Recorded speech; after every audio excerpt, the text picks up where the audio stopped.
Bonjour à toutes.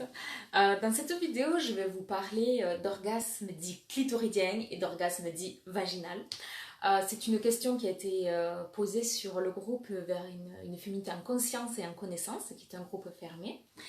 Donc, du coup, je vais un petit peu plus expliquer qu'est-ce qu'un orgasme clitoridien, qu'est-ce qu'un orgasme vaginal et comment la femme est constituée pour mettre un petit peu plus de compréhension et surtout de connaissance sur notre corps de femme.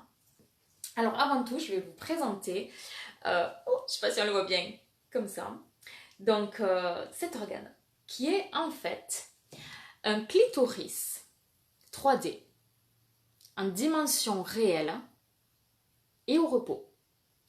Donc là, en fait, on voit dans la coupe, ici, qui est le gland du clitoris. Donc c'est la partie extérieure qui est plus facilement facile à stimuler, surtout quand on pratique l'auto-érotisme ou également durant une relation à deux. En général, on ressent beaucoup de plaisir quand on stimule le gland du clitoris. Et c'est normal parce que c'est la partie extérieure, visible, et c'est un contact direct avec le clitoris qui est un organe de plaisir. Et ensuite, dans la partie, donc là c'est le clitoris partie extérieure, et dans la partie intérieure, on va avoir les racines du clitoris. Je ne sais pas trop comment le mettre pour que vous le voyez mieux. Voilà, comme ça. On va voir les racines du clitoris qui vont vraiment longer l'aine. Et ensuite, on va voir les bulbes du clitoris. Et quand on est excité, par exemple, souvent on peut dire « Ah, je sens que mon sexe, il est gonflé, qu'il est gros ». En fait, ce sont les bulbes du clitoris qui gonflent parce qu'elles sont juste derrière les grandes lèvres. Donc, cette sensation de que le sexe vraiment gonfle, quoi. Donc, en fait, ce sont les bulbes qui grossissent. Et donc le clitoris c'est un organe et sous l'effet de l'excitation, l'afflux sanguin va augmenter. Et le fait que l'afflux sanguin augmente, eh bien, le plaisir va augmenter et il va également augmenter en termes de taille, de volume. Donc là c'est vraiment un clitoris au repos, grandeur réelle, moyenne bien entendu parce qu'on est toutes différentes. Donc c'est à peu près la même taille qu'un pénis au repos, grandeur moyenne. Et sous l'effet de l'excitation, du coup, un pénis, ça grossit, ça s'allonge et ça grossit. Et bien le clitoris, c'est exactement pareil. Le clitoris, sous l'effet de l'excitation, sous l'effet de l'afflux sanguin, il va grossir, les racines vont s'allonger, les bulbes vont s'épaissir et le gland du clitoris va également s'épaissir. Il va y avoir beaucoup plus de zones de contact, en fait. Quand on est assis, par exemple, la façon dont moi je suis assise, le clitoris est dans cette position-là. Si je suis debout, il est comme ça. Donc voilà. Ici, vous avez, je vais le mettre en coupe, ici, il y a le canal vaginal, qui est ce que l'on appelle une cavité virtuelle. C'est-à-dire une cavité virtuelle, c'est quoi que l'on insère dedans. Les parois du vagin vont mouler ce qu'il y a dedans. Par exemple, si on s'insère un doigt dans le vagin, les parois du vagin vont mouler le doigt. Un pénis, c'est pareil, un sextoy, c'est pareil, et un bébé, c'est pareil. Ça va mouler tout autour et ça va s'agrandir. Je vais vous expliquer pourquoi après. Donc, disons, votre clitoris, c'est comme ça. L'entrée du vagin est là. Et quand on rentre, du coup, un doigt dans le vagin, qu'on recourbe le doigt, et bien à l'emplacement de mon ongle, c'est-à-dire à l'emplacement où les racines, les bulbes et le gland du clitoris se rejoignent, c'est un point central comme un nœud, c'est ce que l'on appelle le point G. Donc, il faut savoir que le vagin, donc c'est vraiment une cavité virtuelle, il n'est pas innervé.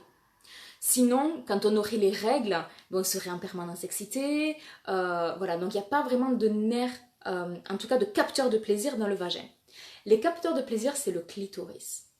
Et du fait que le clitoris entoure les parois du vagin, quand il y a pénétration, eh bien en fait, il y a une stimulation indirecte du clitoris par les parois du vagin et par ce qui est inséré dedans. Et on peut également avoir du plaisir par voie vaginale sans qu'il n'y ait rien introduit dedans. Donc tout ça c'est possible parce que autour du clitoris, il y a un muscle qui vient prendre le clitoris un petit peu comme ça et qui est le périnée. Le périnée c'est un muscle. Ça veut dire qu'on a vraiment une action dessus.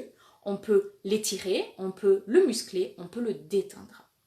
Et vraiment en fonction de l'état du périnée, c'est-à-dire s'il est en bonne santé, la bonne santé musculaire, c'est un très bon équilibre entre tonifié, étiré et détendu.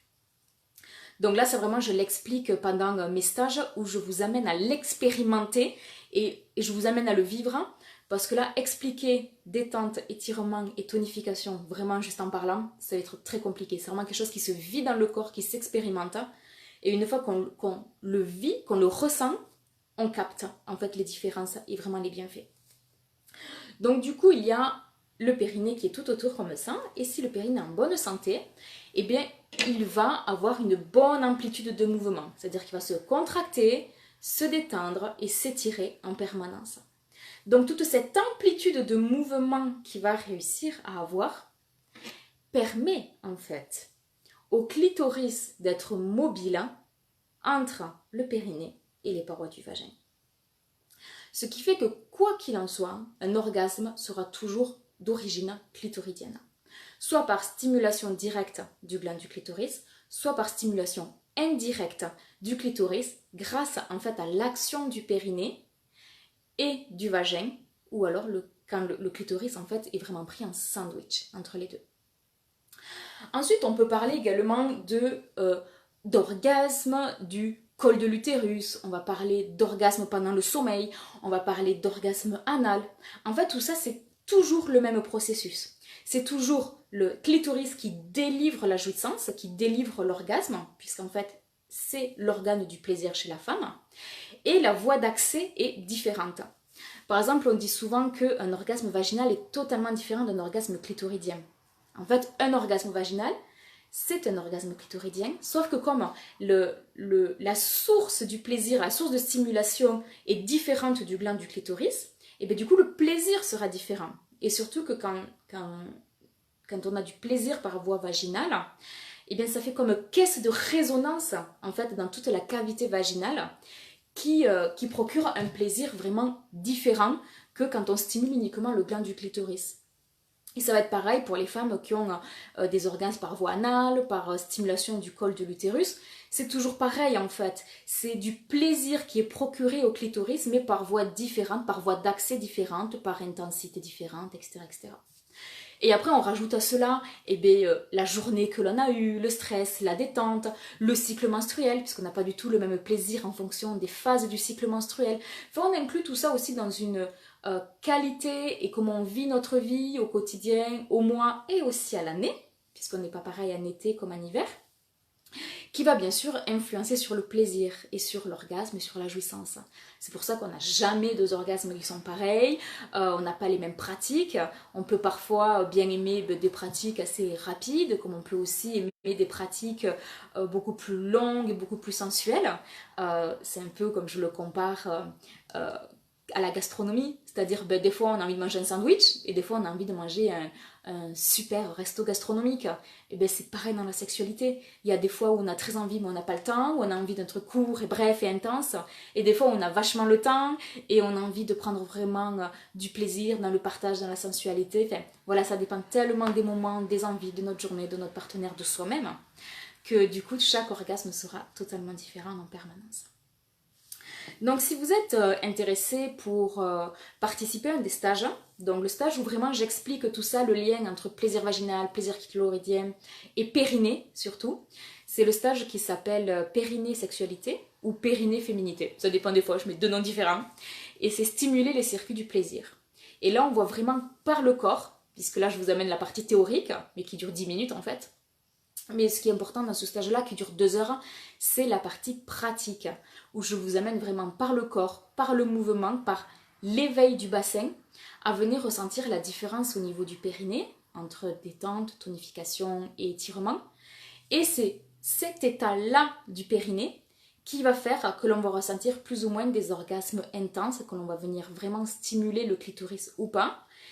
Et plus le périnée sera dans son bien-être musculaire, plus on pourra atteindre l'orgasme vaginal qui est souvent difficile pour beaucoup de femmes.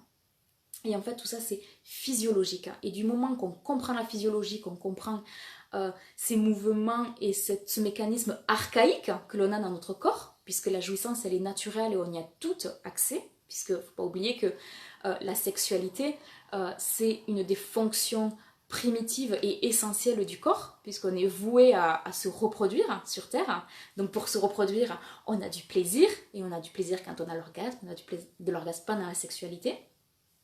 Et en fait, vraiment, l'orgasme est une fonction essentielle et primitive du corps. Ça veut dire que quand on a un orgasme, on a envie de retourner à la sexualité, on retourne à la sexualité, on perpétue l'espèce, et sans cesse, en fait, c'est comme ça. Donc du coup, on est toutes vouées à avoir des orgasmes. La frigidité, elle n'existe pas. Mais c'est, pour atteindre l'orgasme, en fait, c'est comprendre la physiologie, la mécanique du corps, dans un premier temps. Donc là, c'est ce que moi j'enseigne en stage, ou apprendre à se connaître. Et également, il y a aussi toutes les fonctions qui nous sont personnelles, qui sont le lâcher-prise, des mémoires que l'on peut avoir, des émotions, des croyances, des blocages, beaucoup de choses à libérer, que ça je vois plutôt en sciences individuelles parce qu'il faut vraiment le traiter dans son individualité parce qu'on est toutes uniques avec une histoire différente. Voilà, je pense que j'ai fait le tour de ce que j'avais à dire. N'hésitez pas à commenter, à partager.